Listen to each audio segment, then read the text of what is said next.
Dear students, welcome to फिक academy. Start करते हैं पुरानी क्लास है जिसमें हमने पढ़ा था रेजिस्टेंस के बारे में। रेजिस्टेंस का फार्मूला आकर के निकला था V/I, बट वो R का क्या फार्मूला था वो भी हमने पढ़ा था। और वो पढ़ा था कि अनुगमन वेग के आधार पर on the basis of direct velocity derive Ohm's law या प्रूफ ओम्स लॉ, ओम के नियम का सत्यापन। सबको पता है V = IR या V/I = R, लेकिन वाकई में ये R हमारे पास आया था R = m/ne² tau into L/A। याद आया? जिसमें आपने कहा था कि V/I, क्या ये सारी चीजें अगर आपने एक कंडक्टर ले लिया तो क्या ये सारी चीजें कांस्टेंट रह जाती हैं और वो इंप्लाइज करती हैं R। तो R का फार्मूला इतना बड़ा, तो R = क्या लिखा आपने? m/ne² tau into L/A।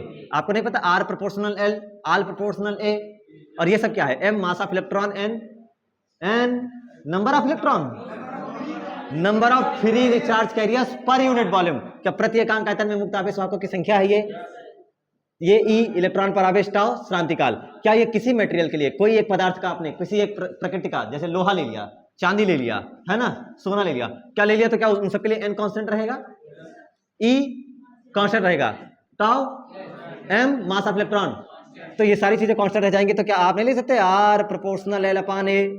इसका मतलब है आप ये कांस्टेंट है, ये कांस्टेंट आया क्या रहा है? R = ρ L/A। तो रो का फार्मूला क्या आया? m/ne² tau. ये जरूरी चीज है। ये रो के बारे में क्या क्या बातें कह सकते हैं? ये किसका गुण है? ये पदार्थ का गुण है? ये फिजिकल प्रॉपर्टी है कि इंटरनल प्रॉपर्टी है? इंटरनल प्रॉपर्टी है। m अंदर की बात, बाहर का पदार्थ का, वो तार का द्रव्यमान है क्या? क्या मास ऑफ इलेक्ट्रॉन है? n अंदर की बात, E अंदर की बात, टाउ अंदर की बात। तो क्या ये अंदर की बात है? ये अंदर का रेजिस्टेंस है। स्पेशल रेजिस्टेंस, रेजिस्टिविटी, प्रतिरोधकता के नाम से जाना जाता है। इसको कोई फर्क नहीं पड़ता कि लेंथ और एरिया कितना है, इसको डायमेंशन से कोई लेना देना नहीं है। तो ये कैसा है? ये स्वतंत्र है किस चीज से? फ्री फ्रॉम, स्वतंत्र है तार की चालकी विमाओं से। लिखा गया था, आपको पुराना बताया गया था, चालक की विमाओं से स्वतंत्र है, dimension free from dimensions of the wire. और किस चीज से? बट ये किस चीज पर डिपेंड करेगा? और ये किस चीज पे? अगर ये स्वतंत्र है, फ्री है, does not depend on the dimension of the wire, तो किस चीज पे डिपेंड कर रहा होगा? सोचो अगर मैंने आयरन के बजाय निकिल लिया, कोबाल्ट लिया, तो उसके लिए m/e टाउ और n में से क्या चीज घट बढ़ सकता है? अगर मैं मटेरियल ही चेंज कर दूं तो क्या चीज? m चेंज होगा, मास ऑफ इलेक्ट्रॉन कम ज्यादा हो जाएगा, टाउ रिलैक्सेशन टाइम मीन ले लेते हैं जानबूझ के ताकि कांस्टेंट रख सकें। तो वो भी जब जानबूझ के हमने मीन उसको कांस्टेंट बना दिया E, तो दुनिया में कौन चीज बदलने वाला है? अगर मटेरियल चेंज करोगे तो क्या चीज चेंज होगा? n चेंज होगा, यानी रो डिपेंड्स ऑन 1/n। और n है क्या? चालक के अंदर के मुक्त आवेश वाहकों की घनत्व है। इसका मतलब है ये किस पे डिपेंड करता है? ये निर्भर करता है क्या? पदार्थ की प्रकृति पर, nature of matter, nature of wire, material of wire, पदार्थ की प्रकृति पर निर्भर करता है, प्रकृति पर निर्भर करता है। ये इतनी बातें निर्भर करता है। दो बातें जरूरी थी इसके बारे में, रो के बारे में जानना। बाकी सब लोग यूनिट वगैरह जान रहे हो ना? रो की कितना आएगा? रो के बारे में, रो की यूनिट बोलो। रो ओम इंटू कैसे कैसे करते हो? RA, रो इक्वल टू क्या लिखते हो? RA/L। तो आप लिखते हो इसकी यूनिट ओम इंटू मीटर, और सिग्मा इक्वल टू 1/रो, तो आप लिखते हो ohm inverse metre inverse. What is sigma? Sigma विशिष्ट चालकता या चालकता, चालकत्व तो नहीं है, पता है ना? चालकत्व होता है 1/R। ठीक है, ये हो गया यहां तक रो के बारे में। अब अगर मैं आपसे कहूं यहां पर R प्रोपोर्शनल L और R प्रोपोर्शनल 1/A, केवल ये चीज है जो R को, अच्छा अगर मान लो मैंने एक आयरन लिया, एक देखो ये लोहे का तार, ठीक है, लोहे का तार, लेंथ L है, क्रॉस सेक्शनल एरिया A है, ठीक है, और मैंने क्या किया, इसको, किसका है ये? आयरन वायर, ठीक है, लोहे का Fe, मैंने इसको काट करके आधा कर दिया, काट करके आधा, L/2, cross sectional area A same है, किसका है तार? अब किसका हो गया? लोहे से चांदी का हो गया।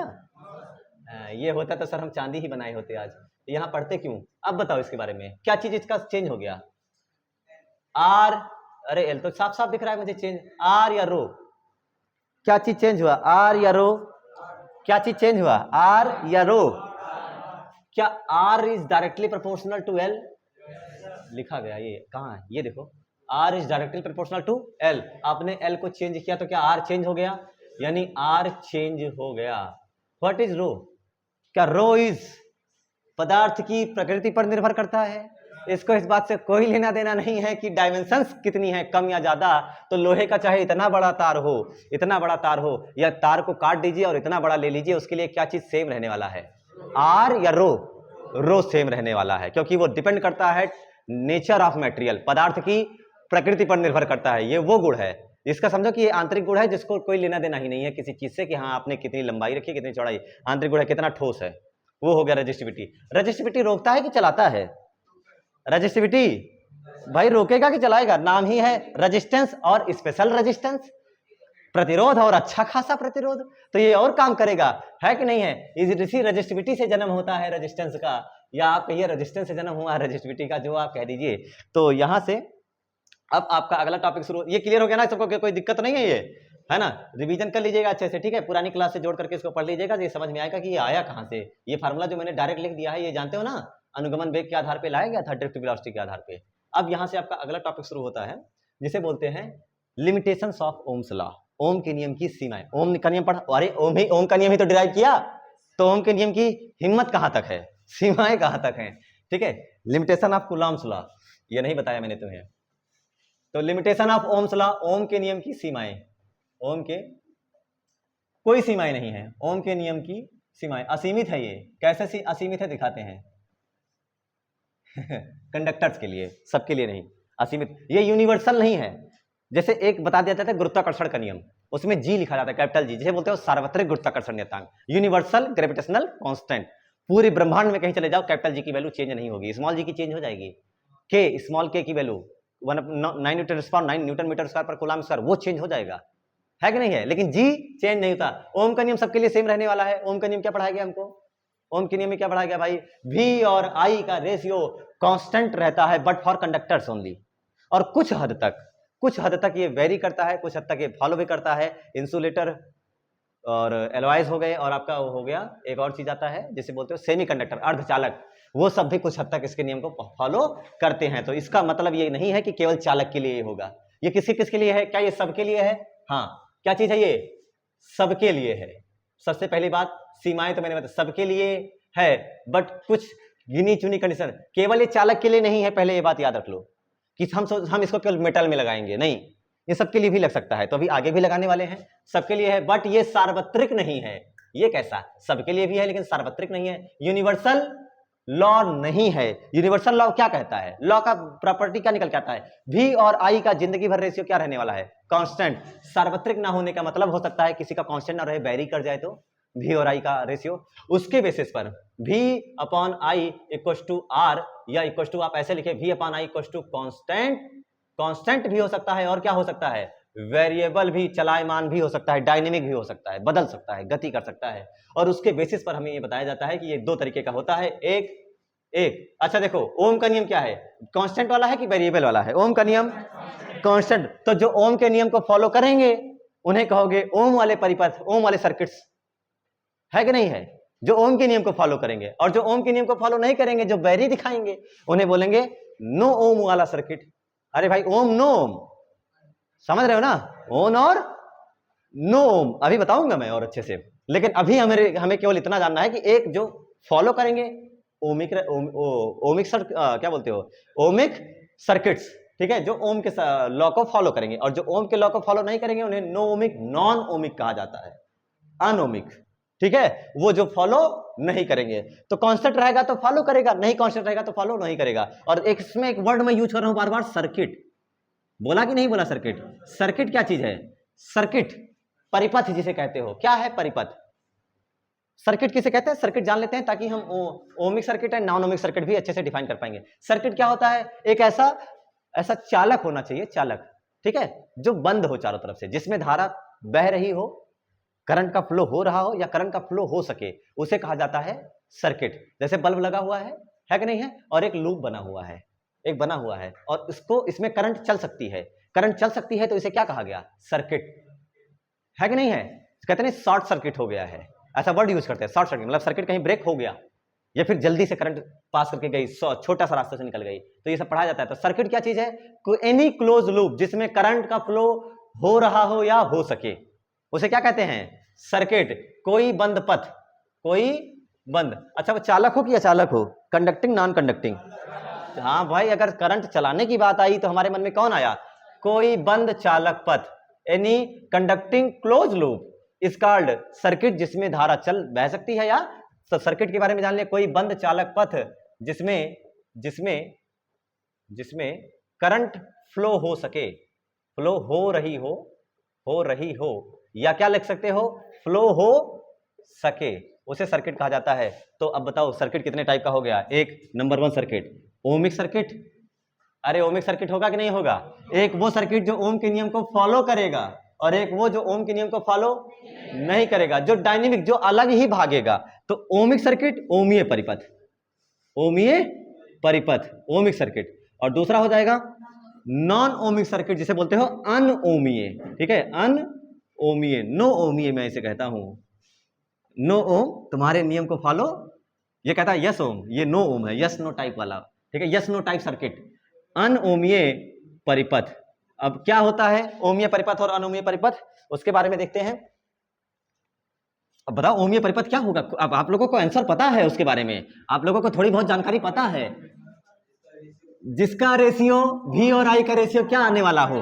Constant I. कांस्टेंट आई का मतलब, जैसे कि अगर मैं आपसे कहूं कि आप लोगों ने क्लास 11th में पढ़ रखा है एक्सटी ग्राफ, वीटी ग्राफ, या 9th में भी पढ़ रखा होगा, है ना, विस्थापन समय ग्राफ, दूरी समय ग्राफ। और उसमें दूरी समय ग्राफ में अगर मैं एक सीधी रेखा ले लेता हूं तो आप चाल नियत बताते हो कि बदलती हुई, है ना। अगर मैं ये दिखाऊं, ये एक्स, ये सॉरी ये एक्स कहाँ हो गया, ये टाइम और ये एक्स, और एक सीधी रेखा मिलती थी तो आप कहते थे कि चाल नियत है कि बदल रही है।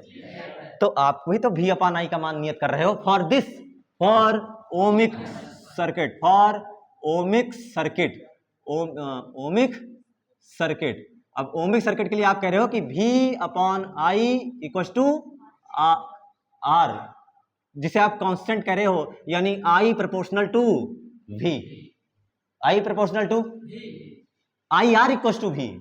जितना ज्यादा वोल्टेज लगाओगे उसी हिसाब से कौन बढ़ता चला जाएगा? करंट बढ़ता चला जाएगा। या फिर ऐसे लिख सकते हो I equal to V by R. ठीक है, 1 बाई आर आया यहाँ पर। इस चीज को ध्यान रखना सब लोग, नहीं सोचो कि अरे भी प्रोपोर्शनल वाला ही जिंदगी भर रटा था। ध्यान देने वाली बात है इस चीज को, नहीं सोचो भी प्रोपोर्शनल वाला ही गलत पढ़ा रहा है मास्टर। इस चीज पे मत चले जाना कि अरे ये क्या हो गया। जितना ज्यादा पोटेंशियल लगाओगे करंट इज डायरेक्टली, एक सेकेंड, ओम का नियम का जरा शुद्धिकरण करो तुम लोग। क्या यार रट के बैठे हो, क्या रट के बैठे हो? उसमें लगाया गया विभवांतर, applied potential is directly proportional to current. ये नहीं होता है। The current flown in the circuit, चालक परिपथ में, कंडक्टर में बहने वाली धारा is directly proportional to the potential difference across the wire. ये होता है। करंट लगाओगे तो पोटेंशियल आएगा कि पोटेंशियल लगाओगे तो करंट आएगी? बताओ बताओ बताओ। पोटेंशियल लगाओगे तो करंट आएगी, इसलिए आई प्रोपोर्शनल भी लिखा है, आई प्रोपोर्शनल भी लिखा है। और इसमें अगर मैं ग्राफ के बारे में बात करूं तो अगर देखो ध्यान से, ये मान लेता हूं मैं किसको, भी अपान आई लेना है, ये भी ले लो, ये आई ले लो, ठीक है, ये भी ले लो, आई ले लो। सोचो मैंने 1 एम्पियर, सॉरी 10 वोल्ट लगाया, कितना वोल्ट? 10 वोल्ट लगाया। अगर मैंने 10 वोल्ट लगाया तो मुझे मिली करंट 2 एम्पियर। एम्पियर मैं इधर लिख देता हूं, अरे यार इतना गंदा जीवन में मेरे पहली बार हो रहा है। 10 कितना मिला मुझे? 2। मैंने 20 वोल्ट लगा दिया, मुझे मिल गई क्या एम्पियर? 4 एम्पियर। अब सोचो 10/2 करो कितना आएगा? 20/4 करो, रेशियो कांस्टेंट आ रहा है कि नहीं है? मैंने लगा दिया 30 वोल्ट, चालक के सिर्फ 30, तो मुझे करंट मिली 6 एम्पियर। ये प्रैक्टिकली बता रहा हूं मैं, प्रैक्टिकली बता रहा हूं आपको, ठीक है। तो ये हो गया। फिर मैंने 40 थर्ड दिया, ले 40 वोल्ट। अब वो कितना कर देगी? 8 वोल्ट, सॉरी 8 एम्पियर। और ये आपको पॉइंट मिलेगा। इन सारे लाइंस को जोड़िए, इन सारे लाइंस को जोड़िए, आपको कैसी लाइन मिल रही है? एक सीधी रेखा मिल रही है। आज इस पे मैं ना बिहार वाला ब्रिज बना दूंगा, ठीक है। सरल रेखा मिलती है। क्लियर हो गया सबको? अब अगर इसकी स्लोप में बताऊं तो स्लोप, इसको ध्यान से देखो, स्लोप पॉजिटिव है, छोड़ो पॉजिटिव नेगेटिव की तुम लोग छोड़ो। अगर मैं इसकी स्लोप निकालूं तो आप निकालोगे tan थीटा, ये tan थीटा क्या आएगा? लंब बटे आधार, लंब बटे आधार। स्लोप निकालोगे तो ऊपर ये है v और नीचे कौन है? अरे ऊपर v है, इधर नीचे कौन है? r। तो tan थीटा, सॉरी गलत है, i है। सोचो v अपान i, ये tan थीटा क्या स्लोप है? प्रवणता है। Slope v upon i equal to क्या आया? r। तो बताओ v और i ग्राफ का स्लोप, ओमिक रेजिस्टेंस में v और i ग्राफ का स्लोप क्या देता है? v और i ग्राफ का स्लोप क्या देता है? प्रतिरोध रेजिस्टेंस देता है, तो हम क्या लिख सकते हैं, resistance equal to slope of, resistance equal to slope of किसकी प्रवणता, किसकी प्रवणता बेटा, भी आई ग्राफ की जो प्रवणता है वो क्या देती है, हमें रेजिस्टेंस देने का काम करती है। और लाइन के बारे में क्या ख्याल आया आपको, लाइन कैसे मिलती है, लाइन कैसे मिलती है, स्ट्रेट लाइन है आड़ी टेढ़ी, एकदम स्ट्रेट लाइन है, लाइन होने वाली है स्ट्रेट एकदम सीधी, इसीलिए तो कांस्टेंट आया। और ये हो गया ओमिक रेजिस्टेंस। दूसरा कौन सा है, दूसरा कौन सा है, इसमें इसको आइडेंटिफाई करा जाएगा, ये सबके लिए है, it is for all. It is for all का मतलब किसके किसके लिए भाई, ये कंडक्टर्स के लिए भी होता है ना, और इंसुलेटर्स, इंसुलेटर में लगता ही कहाँ है, कंडक्टर ले लो और एलॉयज ले लो, मिश्र धातुएं ले लो, और कौन ले सकते हो इसमें, एक और चीज हमेशा जो पढ़ना है बहुत इंपॉर्टेंट है, सेमी कंडक्टर। अरे भाई ये बहुत, ये आपका इंतजार कर रहा है, सबके लिए है बट नॉट यूनिवर्सल, लग सक में जाएगा बट नॉट यूनिवर्सल। यूनिवर्सल होने का मतलब आपको हर जगह ये वाली रेखा नहीं मिलेगी, यही हो गया यूनिवर्सल, ठीक है। यूनिवर्सल नहीं है क्यों, क्योंकि हर जगह यही रेखा नहीं मिलेगी। What is circuit, circuit is a any closed conducting loop in which current is flowing और करंट कैन बी फ्लो।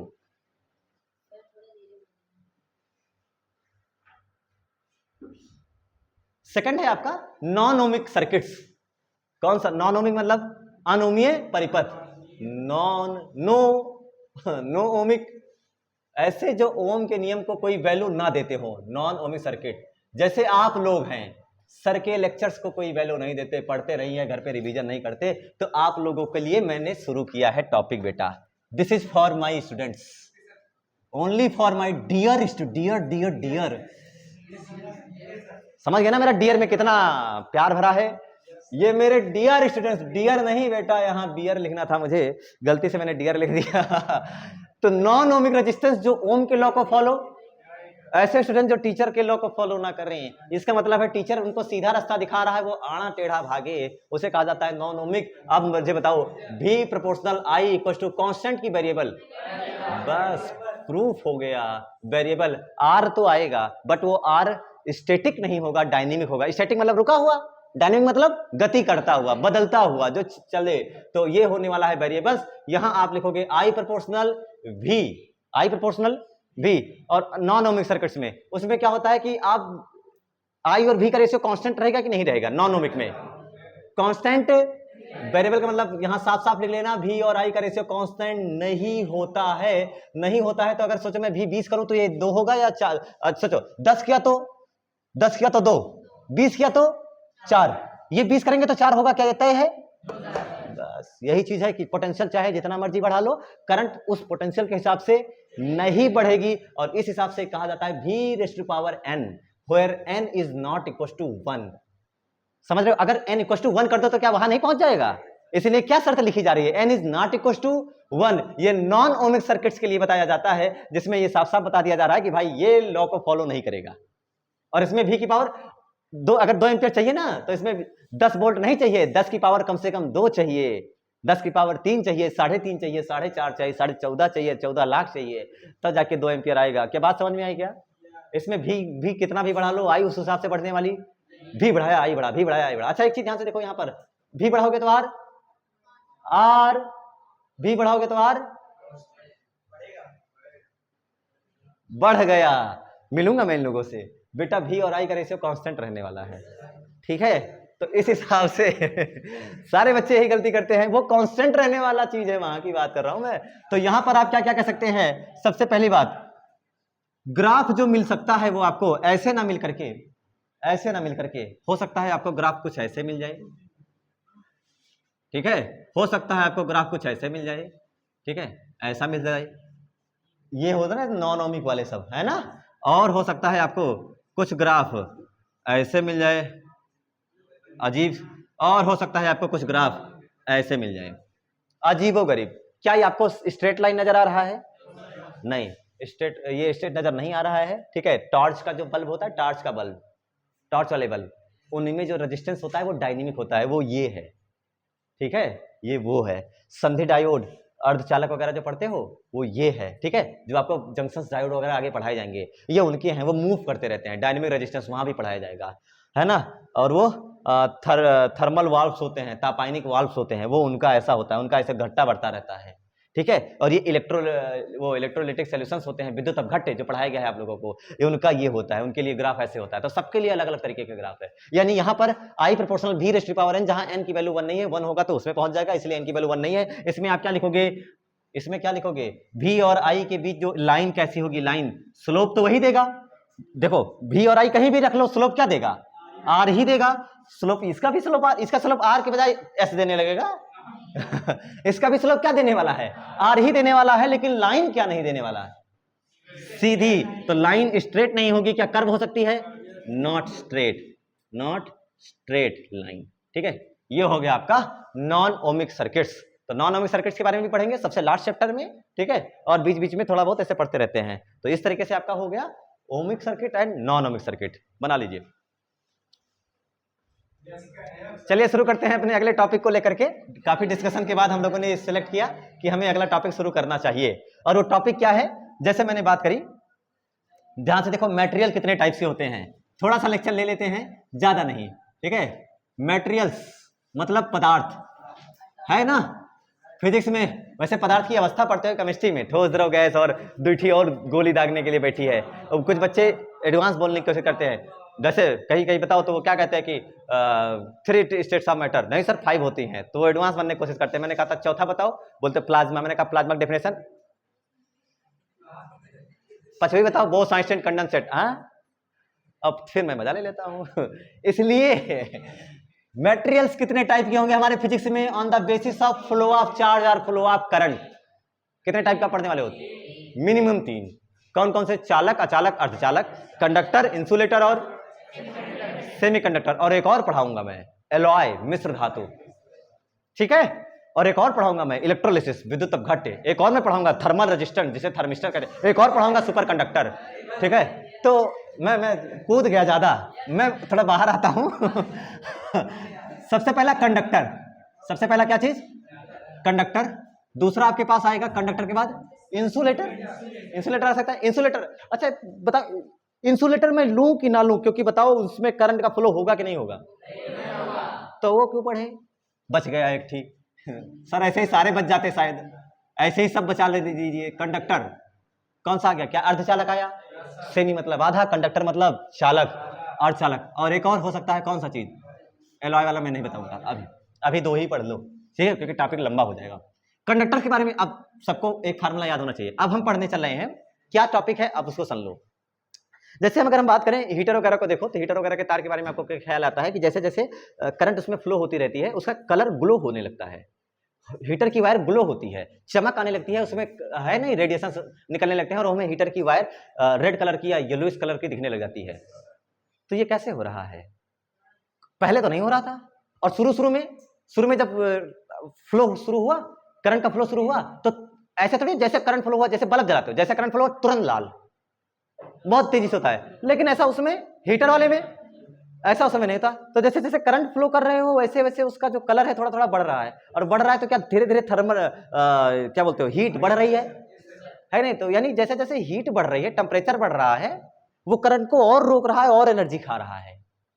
जैसे जैसे करंट आ रही है, क्या है रेजिस्टेंस, क्या है रेजिस्टेंस, बताओ सब लोग, क्या है रेजिस्टेंस, जो करंट के फ्लो को मत बोलो, जो चार्जेस के फ्लो को रोकने का काम करे, वो है रेजिस्टेंस।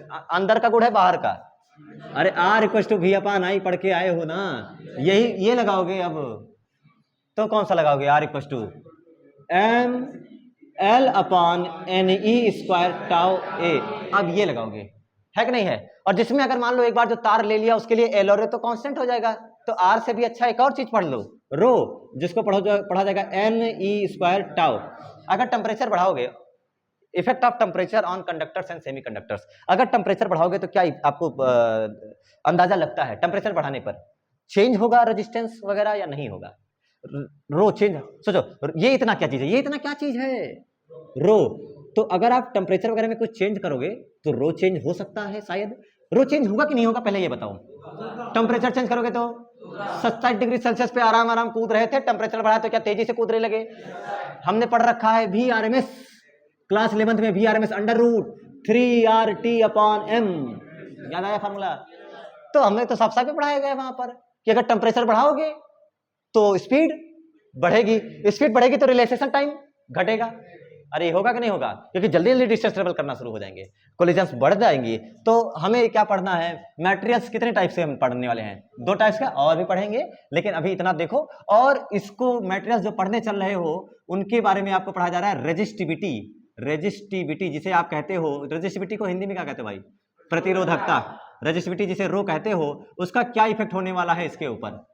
क्या इफेक्ट होने वाला है? फार्मूला में बीच में लिख देता हूं, rho equals to m upon N E square tau A, conductors के लिए।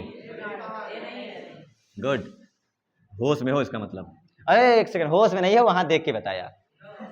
मैं जान रहा हूं तुम लोगों को। कंडक्टर्स के बारे में क्या ख्याल है? अगर आप टेम्परेचर बढ़ाओगे, टेम्परेचर अगर आप बढ़ाओगे, m बढ़ेगा, m मास ऑफ इलेक्ट्रॉन जितना है उतना चार्ज ऑन इलेक्ट्रॉन। क्या चीज बढ़ेगा अगर टेम्परेचर बढ़ाओगे? क्या टेम्परेचर बढ़ाने पर वेलोसिटी बढ़ेगी? उतने ही टाइम में ज्यादा डिस्टेंस, कम डिस्टेंस? ज्यादा डिस्टेंस। तो आप ये कह सकते हो कि जो लेमडा है वो बढ़ जाएगा। लेमडा, अरे यार लेमडा के बारे में तुम्हें पता ही नहीं कुछ। लेमडा बढ़ेगा घटेगा? उतने टाइम में बहुत तेजी से चलने लग जाएगा, स्पीड बढ़ जाएगी। टेम्परेचर बढ़ाने पर VRMS उनकी जो चाल है क्या वो भी बढ़ जाएगी? वो VRMS बढ़ाने पर टाउ, टाउ के बारे में क्या ख्याल है? टाउ के बारे में क्या ख्याल है? टाउ घटेगा, टाउ घटेगा। अच्छा एक और चीज, कुछ इलेक्ट्रॉन्स होते हैं बैलेंस इलेक्ट्रॉन। बैलेंस इलेक्ट्रॉन कौन से? सबसे बाहर वाले, सबसे अंदर वाले? सबसे बाहर वाले, सबसे अंदर वाले? सबसे बाहर वाले बैलेंस इलेक्ट्रॉन। क्या यही है बैलेंस? क्या यही है फ्री? यही है बैलेंस इलेक्ट्रॉन, और this is also known as free electrons. और जैसे थोड़ा सा भी 27-27 डिग्री सेल्सियस पर ये सब आजाद है घूमने के लिए। सोचो अगर आपने टेम्परेचर और बढ़ाया तो क्या ये बैलेंस सब तो खत्म ही हो गई? क्या ये बची रह गई? क्या इसमें वाले इलेक्ट्रॉन भी थोड़ा बहुत भागने की कोशिश करेंगे? तो टाउ तो घटा, ठीक है, टाउ घटा, कोई बात नहीं। इसके बारे में क्या ख्याल है कि एन के बारे में क्या ख्याल है? Number of free charge carriers, उसके बारे में क्या ख्याल है? अगर टेम्परेचर बढ़ाओगे तो एन बढ़ेगा कि घटेगा? एन टेम्परेचर बढ़ाने पर एन की वैल्यू बढ़ेगी कि घटेगी? एन की वैल्यू, अरे मुक्त इलेक्ट्रॉन, अरे भाई नॉर्मल पर तो यही बाहर आया था, नॉर्मल पर तो यही बाहर आया था, रूम टेम्परेचर पर यही केवल बाहर आया था। बट आपने और खोला रहे हो उसको, और टेम्परेचर बढ़ा रहे हो, तो क्या इनके पास एनर्जी आ रही नहीं आ रही है? और अरे तो क्या ये आजाद होने का चांस है इनके? 100% आजाद होने का चांस है। इसलिए आप ये कह सकते हैं कि एन की वैल्यू बढ़ जाती है। सोचो टाउ घटा, टाउ घटा तो रो, टाउ घटा तो रो, एन बढ़ा, एन बढ़ा, एन बढ़ा तो रो कांस्टेंट रहा सब कुछ। अरे घटा बढ़ा बराबर, देख रहे हो, घटा और। बट फॉर कंडक्टर्स, चालक के लिए क्या ये एन का बढ़ना पॉसिबल है कि नहीं? सोच के बताना। चालक के लिए, कंडक्टर्स के लिए, कंडक्टर्स के लिए कौन डोमिनेट करेगा? एन की वैल्यू ज्यादा हो सकती है, टाउ की वैल्यू ज्यादा। टाउ ज्यादा इफेक्टिव होगा कि एन ज्यादा इफेक्टिव होगा? और क्या, अरे एक सेकंड, मैं किसके बारे में बात कर रहा हूं? कंडक्टर्स, चालक। चालक वे होते हैं जिनमें क्या फ्री इलेक्ट्रॉन्स, मुक्त इलेक्ट्रॉन क्या भर भर के रहते हैं। तो इसके मिलने का चांस बहुत ज्यादा होगा कि बहुत कम? इसके कंडक्टर्स के बारे में पढ़ रहे हो तो इसके मिलने का चांस, ये इसके मिलने का जो चांस है वो कम होगा। ये डोमिनेट नहीं करेगा। डोमिनेट कौन करने वाला है? टाउ का घटना ये आपको करेगा डोमिनेट। मतलब ये इसको प्रायोरिटी दे देंगे कि हाँ टाउ घट जाएगा, टाउ घट जाएगा, ये डोमिनेट कर गया। टाउ घटने की वजह से क्या चीज बढ़ जाएगा? रेजिस्टिविटी बढ़ जाएगा, रेजिस्टिविटी बढ़ जाएगी। और अगर रेजिस्टिविटी बढ़ गई तो रेजिस्टेंस भी बढ़ जाएगा। क्या बात समझ में आई? इस चीज को मैंने आपको बताया है कि हाँ हो सकता है उसमें से इक्का दुक्का बाहर निकले। कंडक्टर्स है भाई, लेकिन कंडक्टर्स में ऑलरेडी जब फ्री इलेक्ट्रॉन्स इतने भरे पड़े हैं तो निकलने की जरूरत ही नहीं रहेगी उनको। ठीक है, तो इस हिसाब से आगे अभी कराएंगे इसको, अभी आगे जिसमें ये कम होगा उसमें बढ़ेगा। तो ये बात समझ में आई? थोड़ा थोड़ा कॉन्सेप्ट क्या है, कॉन्सेप्ट इसके बारे में क्या पढ़ा हमने कि टाउ, अगर टेम्परेचर बढ़ाओगे तो टाउ, टेम्परेचर बढ़ाओगे तो टाउ। अरे भाई देखो धीरज, टेम्परेचर अभी नॉर्मल है, बढ़िया चल रहे हैं आराम से। टेम्परेचर बढ़ा दिया तो क्या आप थोड़ा तेज चलने लगे? और टेम्परेचर बढ़ाने पर तेज चलने लगे तो कोलिजन जल्दी हुआ तो कोलिजन टाइम कम हुआ कि ज्यादा हुआ? कम हो गया। कोलिजन टाइम कम हो गया, कोलिजन टाइम कम हो गया तो क्या जल्दी जल्दी टक्कर हो गई? उतने ही समय में ज्यादा टक्कर, कम टक्कर? उतने ही समय में ज्यादा टक्कर, मतलब क्या ज्यादा रेजिस्टेंस तो ज्यादा रेजिस्टिविटी। खुद ही देख लो, ज्यादा रेजिस्टिविटी ज्यादा रेजिस्टेंस, बात तो बराबर हो गई ना। अब कौन बचा, दूसरा कौन है? तो आपसे क्या क्वेश्चन पूछा जा सकता है ऑब्जेक्टिव्स में? Increasing the temperature of a conductor resistivity remains, resistivity the effect of resistivity increases decreases constant zero. अगर टेम्परेचर बढ़ाया, अगर मैंने ताप बढ़ाया तो क्या प्रभाव पड़ेगा प्रतिरोधकता के ऊपर? प्रतिरोधकता, प्रतिरोध क्या होगा, चालक का प्रतिरोध बढ़ता है कि घटता है? बढ़ता है। दिमाग में किसी के अगर ये आया होगा कि नहीं कुछ ढीले ढाले हो जाए, ऐसे ऐसे ढीले ढाले हो जाएंगे, महीने लगेंगे, तो ये गलत है, क्योंकि एन की वैल्यू मैंने क्या कहा, ये कम डोमिनेट करता है, डोमिनेट ज्यादा कौन करता है? Tau tau tau. ये मैं हटा ही देता हूं, ठीक है, हट। चलो एक और कौन बचा, semiconductor. Same formula, rho equals to M upon N E square tau. इसके बारे में क्या ख्याल है? इसमें क्या क्या है? सेमीकंडक्टर जिसमें थोड़ा सा चालक थोड़ा सा अचालक। अचालक में कुछ हुए नहीं है कि है फ्री इलेक्ट्रॉन्स? बिल्कुल नहीं भाई, तभी तो आप कहते हो कि सर इंसुलेटर में कुछ करंट का फ्लो ही नहीं होता, जैसे प्लास्टिक लकड़ी और आपका दिमाग जिसमें कोई ज्ञान का फ्लो नहीं होता, ठीक है, तो वो भी इंसुलेटर ही, सॉरी हाँ इंसुलेटर ही है। Rho equals to M upon N square tau. अब इसके बारे में बताओ, अगर टेम्परेचर बढ़ाया क्या चीज कांस्टेंट रहेगा? अरे क्या चीज कांस्टेंट रहेगा? M, m constant, A constant है कि नहीं है? टाउ के बारे में क्या ख्याल है, टाउ बढ़ेगा घटेगा? Tau tau tau tau tau का घट, अरे भाई टेम्परेचर क्या कोलिजन जल्दी जल्दी होगी, टाउ भी क्या होगा, घटेगा। एक और चीज, इसमें number of free charge carriers ज्यादा है कि कम है? तो टेम्परेचर बढ़ाया तो क्या उनके एक्सेस होने के चांसेस ज्यादा हैं, तो इसमें एन क्या होगा, एन बढ़ेगा, एन बढ़ेगा। इसमें कौन चीज डोमिनेट करेगा, टाउ या एन? क्या चीज डोमिनेट कर, कौन प्रभावी होगा, इफेक्टिव कौन होगा, टाउ या एन? क्या लग रहा है? क्यों? क्योंकि इसमें पहले कुछ था ही नहीं, ये बहुत कम ही था, और अब टेम्परेचर बढ़ाने पर क्या ये भर भर के मिलने लग गया, इसलिए डोमिनेट कौन कर जाता है, ये एन कर जाता है, डोमिनेट ये कर जाता है। सोचो एन बढ़ेगा, एन बढ़ा, टाउ डोमिनेट नहीं कर रहा है, एन बढ़ा, एन के बढ़ने की वजह से रो, अरे रो के बारे में क्या ख्याल है, रो बढ़ेगा कि घटेगा? हर बड़ा कर रहे हो, डिनोमिनेटर बढ़ रहा है, 2 से 5 हुआ, 5 से 25 हुआ, रो की वैल्यू बढ़ेगी घटेगी? घटेगी। रो घटेगा तो आर घटेगा, तो अर्धचालक का प्रतिरोध बढ़ता है कि घटता है जब टेम्परेचर इंक्रीज किया जाता है? तो बताइए सब लोग, घटता है। इसी में एक और चीज पढ़ाया जाता है एलॉय के बारे में, एलॉय, हेलो एलॉय, एलॉय का मतलब क्या हो गया, ऑल वाय, सब हटा दो, कुछ नहीं, ऑल ओए, कोई नियम ना लगाओ, कुछ नहीं फर्क पड़ेगा। पुष्पा, एलॉय क्या है, कोई फर्क नहीं पड़ेगा। चलिए आज के लिए इतना ही, मिलते हैं कल फिर इसी वक्त, तब तक के लिए ओके बाय। तब तक नोट्स बनाते रहे, रिवीजन करते रहे, लाइक शेयर सब्सक्राइब रुकना नहीं चाहिए, ठीक है, सब्सक्राइब जरूर करिए, बाकी सब माफ है।